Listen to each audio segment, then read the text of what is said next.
Well, they say lightning doesn't strike twice. Yes, it does. Once when you enjoy your spiral cut ham for the holidays, and second, when you get to make a beautiful broth out of it and enjoy it in those cold winter months of January and February with, say, 15 bean soup, or ham and cabbage, or whatever you like. Great soups you can make. So, Grandma taught me that when you're going to make your stock, you want to take some of the meat off and hold it in reserve, because when you container it to put it in the freezer, you put that meat back in. That way it won't completely melt and dissolve away, so you have a nice little bit of meat in your dish when you're making your 15 bean soup or what have you. So I'm going to remove some of this ham,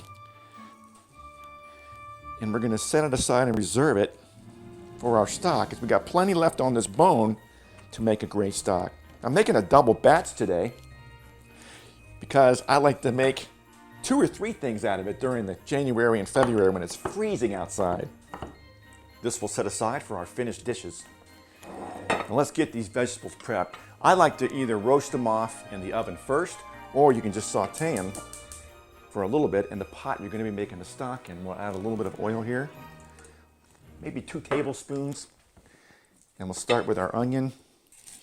Now it's going to be strained, so you don't have to worry about the skin being on the onions. It's okay. We're just going to give it a rough cut and get it in there, get them roasted. Just sear them off, give them some color. For all the difference. Rough cut our carrots. Get them in there. A little color. Whoops. Same thing with the celery. Rough cut. I like celery in mine, so I'm putting 4 or 5 stalks in there. Here we have some garlic. Easiest way is just to cut it straight in half, like so, and give it a pop on the, and they come right out of there. Whoop, one got away from me. I'm gonna just kind of smash them down with a knife here in the pot.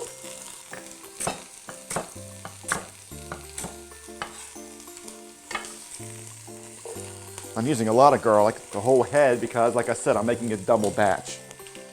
And we'll give it a little saute here to get some color on there. Start getting our water in. We're going to fill it all the way up to the top, which is about 2 gallons in this pot.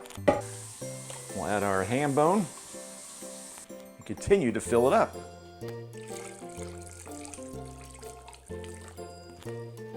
We'll get that fire on high, and we're going to add our herbs. I have some rosemary from the garden and a little bit of thyme from the garden, and some bay leaves, and my peppercorns. We'll cover it and leave a little crack in the lid so the steam can get out, and let it boil. Now you notice I didn't put any salt in here because there's plenty of salt in the ham. Not to mention you're going to reduce it down, not only when you're making it, but when you're going to be cooking with it, making your other recipes. So we're going to wait for the simmer to pop up here. When it does, we're going to go down to low as it'll go, and let it simmer for about 3 to 4 hours. In the meantime, let's watch some football. Wow, it really smells good in here. Unbelievable. We let this thing go actually for about 3.5 hours. So now we're going to go ahead and get it strained off. I have a cheesecloth that's in a strainer that I'm going to put the stock into a bowl. And we'll get this set up, and then we'll get it into the containers.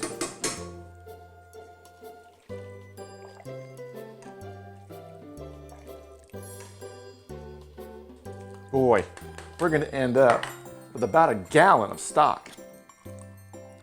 Now that ham that we saved earlier, we're going to separate and put it into the bottom of each of our pots that we're going to save our stock in, freeze it in, and we'll pour in our stock. Now it's very important that you let this cool uncovered for at least an hour before you put it in your freezer. We certainly hope you subscribe to our channel. Thanks for cooking with me today. We have a lot more recipes coming down the road using this very stock. Thanks for watching.